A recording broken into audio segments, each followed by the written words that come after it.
പണ്ഡിതന്മാർ റീഹും റിയാഹും എന്ന വചനങ്ങളെ പല നിലക്ക് പഠന വിധേയമാക്കിയിട്ടുണ്ട്. അതിലൊരു വിഷയം, റീഹ് പറയപ്പെട്ട ഇടങ്ങളിലെല്ലാം ഷർറാണ് വിഷയം, വിപത്തും വിനയുമാണ് വിഷയം. ഉദാഹരണത്തിന് സൂറത്ത് ആലി ഇംറാനിലെ 117 വചനം സത്യനിഷേധികൾ നിർവഹിക്കുന്ന ചെലവുകളെക്കുറിച്ച്, അവർ ചെലവഴിക്കുന്നതിനെക്കുറിച്ച് പറഞ്ഞില്ലേ, കമസലി റീഹിൻ ഫീഹാ സിർറുൻ അസ്വാബത് ഹർസ ഖൗമിൻ ളലമു അൻഫുസഹും എന്ന്. കൃഷിയിടത്തിലേൽക്കുന്ന ശൈത്യക്കാറ്റിനെയാണ് ഇവിടെ അല്ലാഹു സുബ്ഹാനഹു വതആല പറയുന്നത്. അത് ഫഅഹ്ലകത്ഹു, ആ കൃഷിയിടത്തെ നശിപ്പിച്ചു എന്ന്. ഇതേപോലെ ഫഅർസൽനാ അലൈഹിം റീഹൻ സർസറ ഫി അയ്യാമിൻ നഹിസാത്ത്, ആദ് ഗോത്രത്തിന് നേരെ നിയോഗിക്കപ്പെട്ട കാറ്റിനെ കുറിച്ച് സൂറത്ത് ഫുസ്സിലത്തിൽ ഇന്നാ അർസൽനാ അലൈഹിം റീഹൻ സർസറ ഫി യൗമി നഹ്സിൻ മുസ്തമിർ.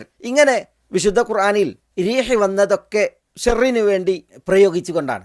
എന്നാൽ റിയാഹ് വിശുദ്ധ ഖുർആനിൽ 10 പ്രയോഗിക്കപ്പെട്ടു. അവിടെയെല്ലാം ഖൈറിനെ, നന്മയെ, ഗുണത്തെ ദ്യോതിപ്പിച്ചുകൊണ്ടും നന്മയുടെ വിഷയത്തിലുമാണ്.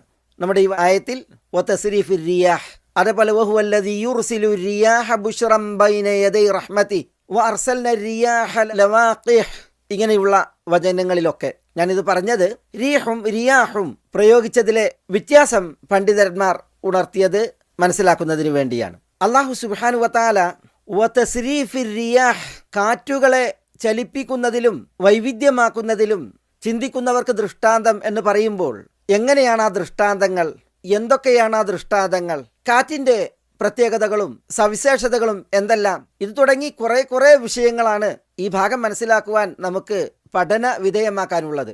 അൽ ഫഖ്റുർ റാസി തഫ്സീറിൽ കാറ്റടിച്ചു വീശുന്നതിൽ ആ കാറ്റുകളെ ചലിപ്പിക്കുന്ന വിഷയമാണ് ആയത്ത് കൈകാര്യം ചെയ്യുന്നത് എന്ന് പറഞ്ഞിട്ടുണ്ട്. കാറ്റടിച്ചു വീശുമ്പോൾ ഖുബൂലൻ വദുബൂറ വജുനൂബൻ വശിമാല, മുന്നോട്ട് വീശുന്നവയുണ്ട്, പിന്നോട്ടായുന്നവയുണ്ട്, തെക്കൻ കാറ്റും വടക്കൻ കാറ്റുമൊക്കെ ഉണ്ട്. മാത്രമല്ല കാറ്റിനെ ചലിപ്പിക്കുന്നതിൽ ദൃഷ്ടാന്തം അദ്ദേഹം പറയുകയാണ് വഫി അഹ്വാലിഹ, കാറ്റിൻ്റെ അവസ്ഥകളിലും ഉണ്ട്. എന്താ കാറ്റിൻ്റെ അവസ്ഥകൾ?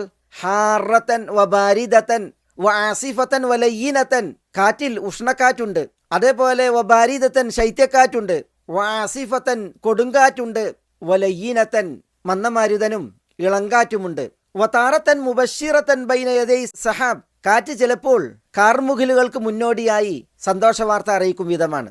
വതൗറൻ തസൂഖുഹു, ചിലപ്പോൾ കാർമുകിലുകളെ കാറ്റ് നയിച്ചു കൊണ്ടുവരുന്നു. വ ആവിനത്തൻ തജ്മഉഹു, ചില സമയങ്ങളിൽ കാറ്റുകൾ ശിഥിലമായ കാർമുകിലുകളെ സംഘടിപ്പിക്കുന്നു. വവഖ്തൻ തുഫർരിഖുഹു, ചിലപ്പോൾ കാർമേഘങ്ങൾ കൂട്ടങ്ങളായി കുന്നുകൾ പോലെയാണ്.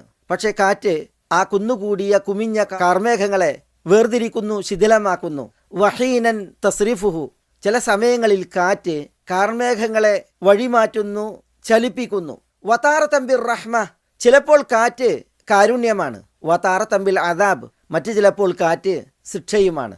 ആയത്തും മിൻ ആയാത്തില്ലാഹ് യതസറഫു ഫീഹ, കാറ്റെന്നാൽ അള്ളാഹുവിൻ്റെ ദൃഷ്ടാന്തങ്ങളിൽ ഒരു ദൃഷ്ടാന്തം തന്നെ. അതിൽ കൈകാര്യകർത്തൃത്വം അള്ളാഹു സുബ്ഹാനഹു വതആലാക്ക്. ദാലിക മിമ്മാ ലാ യഖ്ദിറു അലൈഹി അഹദുൻ ഇല്ലല്ലാഹ്, കാറ്റിനെ ഇவ்விதം കൈകാര്യം ചെയ്യുന്നതിന് കഴിവുറ്റവൻ അല്ലാഹുവല്ലാതെ മറ്റാരുമില്ല. എന്നിട്ട് ഇമാം റാസി പറയുന്നത് ഫലൗ അറാദ കുല്ലു മൻ ഫിൽ ആലമി ഖൽബർ റീഹി മിനശ്ശിമാലി ഇലൽ ജുനൂബ്, ലോകത്തുള്ളവർ മുഴുവനും ഉദ്ദേശിച്ചാൽ എന്തിന്? കാറ്റിനെ വടക്ക് നിന്ന് തെക്ക് ഭാഗത്തേക്ക്, വടക്കൻ ധ്രുവത്തിൽ നിന്ന് തെക്കൻ ധ്രുവത്തിലേക്ക് തിരിക്കാനും മാറ്റാനും ലോകത്തിലുള്ളവർ മുഴുവൻ ഉദ്ദേശിച്ചാലും, ഔ ഇദാ കാന ലഹവാഉ സാകിനൻ അൻ യുഹർരികഹു, നിശ്ചലമായ കാറ്റിനെ, വായുവിനെ ചലിപ്പിക്കുവാൻ ലോകത്തുള്ളവർ മുഴുവൻ ഉദ്ദേശിച്ചാലും ലതഅദ്ദർ, അവർക്കതിന് അസാധ്യമാണ്, അവർക്കതിന് കഴിയാതെ പോകുന്നു എന്നാണ് അദ്ദേഹം പറയുന്നത്. അപ്പോൾ കാറ്റിനെ ചലിപ്പിക്കുന്നതിൽ ദൃഷ്ടാന്തങ്ങളുണ്ട് എന്ന് പറയുമ്പോൾ ആ ദൃഷ്ടാന്തങ്ങൾ എങ്ങനെ? അതിനെയാണ് ഇവിടെ ഫഖ്റുർ റാസി ഈ വരികളിൽ സൂചിപ്പിക്കുന്നത്. കാറ്റുകൾ വടക്കൻ കാറ്റും തെക്കൻ കാറ്റും അതേപോലെ പടിഞ്ഞാറിൽ നിന്ന് പൗരസ്ത്യ ധ്രുവത്തിലേക്കും പൗരസ്ത്യ ധ്രുവത്തിൽ നിന്ന് പശ്ചിമ ധ്രുവത്തിലേക്കുമൊക്കെ അടിച്ചു വീശുന്ന വിവിധ തരം കാറ്റുകൾ ഈ കാറ്റുകളെ ചലിപ്പിക്കുന്നതിൽ ദൃഷ്ടാന്തങ്ങളാണ്. കാറ്റ് നിശ്ചലമാണ് എങ്കിൽ നമുക്കറിയാം ഉഷ്ണകാലാവസ്ഥയിൽ ഒരു മനുഷ്യൻ പൊറുതിമുട്ടും, വേപത് പൂണ്ട് നേരാവിധം നിശ്വസിക്കാൻ പോലും കഴിയാതെ അസ്വസ്ഥമാകും. കാറ്റ് മൃദുവായി ലോലമായി അടിച്ചു വീശിയാൽ, കാറ്റ് ഇളം തന്നലായി മന്ദമാരുതനായി കടന്നു വന്നാൽ എത്ര ഹൃദ്യമാണ്, എത്ര വശ്യമാണ്, സന്തുഷ്ടജനകമാണ്. പക്ഷേ കാറ്റിൻ്റെ ഗതി തീക്കാറ്റായാൽ, കാറ്റ് രൗദ്രഭാവം പൂണ്ട് കൊടുങ്കാറ്റായാൽ, ഇളക്കി മറിക്കുന്ന, തകിടം മറിക്കുന്ന, പിടിച്ചു പറിക്കുന്ന, കീഴ്മേൽ മറിക്കുന്ന, താണ്ഡവമാടുന്ന കാറ്റായാൽ എത്ര ഗൗരവമാണ് വിഷയം, എത്ര ഭീതിജനകമാണ് വിഷയം. സൃഷ്ടികൾ ഈയാമ്പാറ്റകൾ കണക്കെ പാറിപ്പറക്കുന്ന രീതിയിൽ കാറ്റുകൾ ഗതിമാറുന്നു.